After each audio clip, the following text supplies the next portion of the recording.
ഈ ഏമാന്റെ വക കുറെ കുത്ത് കഴിഞ്ഞവിടെ. ഇനിയുള്ള കലാപരിപാടി ഇയാളുടെ വകയാണോ? ആയിക്കോട്ടെ, വാ.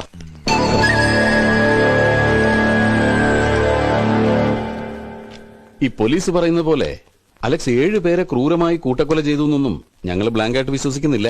അതുകൊണ്ട് തന്നെ ഒരു കുറ്റവാളിയോടല്ല ഞങ്ങളിപ്പോ സംസാരിക്കുന്നത്. നല്ല മാർക്കോടെ BA പാസ്സായി, തുടർന്ന് MAക്ക് ചേർന്നു.